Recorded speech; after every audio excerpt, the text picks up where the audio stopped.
Hello दोस्तों आपका फिर से एक बार स्वागत है हमारे यूट्यूब चैनल घोस्टली स्टोरी में। दोस्तों आज का कहानी है वो जंगल का रास्ता। दोस्तों क्या आपको भूतों पर यकीन होता है? क्या भूत होते भी हैं? भूतों के बारे में कहावत है कि जिसने भी देखा उसी ने मान लिया, जिसने नहीं देखा वो उसको नहीं जानता।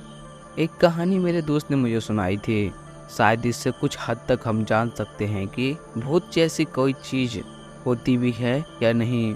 बहुत साल हो गए इस बात को। मेरा दोस्त एक दिन अपने गांव जा रहा था। ट्रेन का समय काफ़ी देर में था और वह इंतज़ार कर रहा था। ट्रेन के लिए गांव का सफ़र लगभग 3 घंटे का रहता है, इसलिए उसने ट्रेन से जाना ज़्यादा अच्छा माना, क्योंकि बस के द्वारा जाने में थोड़ी तकलीफ तो होती है। फिर उसने बताया कि जैसे ही ट्रेन आई सभी लोग ट्रेनों में चढ़ने लगे और वह भी अपनी सीट पर बैठ गया। ज़्यादा लेट होने की वजह से वह अपने स्टेशन पर लगभग रात के 10 बजे उतरा था। उसका घर स्टेशन से तकरीबन 1 घंटे की दूरी पर था, जो कि पैदल तय की जा सकती थी। रात के समय कोई साधन भी नहीं मिल पाया।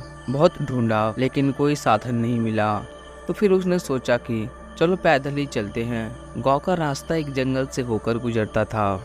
रात के समय तो जंगल भी काफ़ी डरावने लगते हैं, और अगर ऊपर से अकेले ही जाना हो तो आप सोच ही सकते हैं कि कैसा लगता है। जब वह उस जंगल के रास्ते जा रहा था तो उसके कदमों की आवाज़ और दिल की आवाज़ साफ साफ सुनाई दे रही थी, क्योंकि कोई और था भी नहीं। अकेले रास्ते पर चलना बड़ी मुश्किल होता है। जब एक मोड़ आया तो उस रास्ते पर ही किसी के कुछ बजने की आवाज़ आने लगी। मानो ऐसा लग रहा था कि पीछे कोई उसके साथ साथ चल रहा है। पर वह पुरानी कहावत सभी को याद रहती है कि पीछे मुड़कर कभी नहीं देखना चाहिए। मेरे दोस्त ने अपने कदम और थोड़ी सी तेज किए तो आवाज़ उसके पीछे से और बढ़ने लगे। जैसे उसने जानना चाहा कि अगर मैं रुक जाता हूँ, देखता हूँ यह आवाज़ बंद होती है या चलती रहती है। जैसे ही वह रुका आवाज़ भी आनी बंद हो गई। पीछे मुड़ने की हिम्मत तो कर ही नहीं पाया। अब तो बस यही ख्याल था दिमाग में कि कैसे भी यह रास्ता कट जाए। फिर वो थोड़ी देखते चलने लगा। आवाज़ भी और तेज हो गई। जब आवाज़ तेज होने लगी तो उसे लगा कि अब तो भागने के अलावा कोई रास्ता ही नहीं दिखाई दे रहा। जैसे ही वह भागने लगा तो आवाज़ भी तेज़ी से उसी की तरफ आने लगी। भागते भागते कुछ दूरी पर जाकर जैसे ही वह रुका, क्योंकि अब लगातार भागने से भी आदमी थक जाता है, आवाज़ भी बिल्कुल उसी के पास आकर रुकी। मेरे दोस्त की आवाज़ काफ़ी तेज आ रही थी, क्योंकि उसकी जूते भी चलते वक्त काफ़ी आवाज़ करती थी। आवाज़ पीछे से भी आ रही थी। मानो ऐसा लग रहा था कि पीछे वाले व्यक्ति भी जूते ही पहने हो। मेरे दोस्त को लगा कि अब रहा नहीं जाता, पीछे देखना ही पड़ेगा। कौन हो?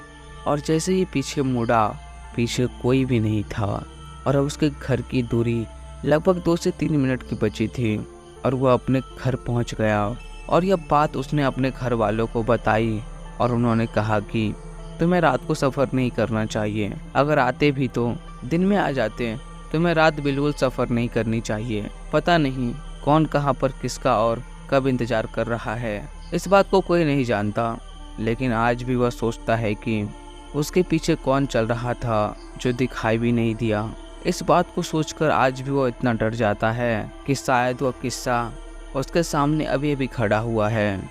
दोस्तों, इससे एक ही सलाह दी जाती है, आप बिल्कुल भी रात में अकेले सफ़र ना करें, क्योंकि पता नहीं कौन सी चीज़ कब किसको कहाँ पर पकड़ ले। इसीलिए जितना हो सके रात के अंधेरे से हमेशा दूर रहें। इसमें ऐसी बहुत सी सच्चाई छिपी है कि जिसको कोई नहीं जान सकता है। दोस्तों, अगर हमारी ये स्टोरी आपको अच्छी लगी तो हमारे वीडियो को लाइक करके हमारे चैनल को सब्सक्राइब कर लीजिए, क्योंकि हमारे चैनल पर ऐसे ही घोस्टली स्टोरी वीडियो आते रहते हैं।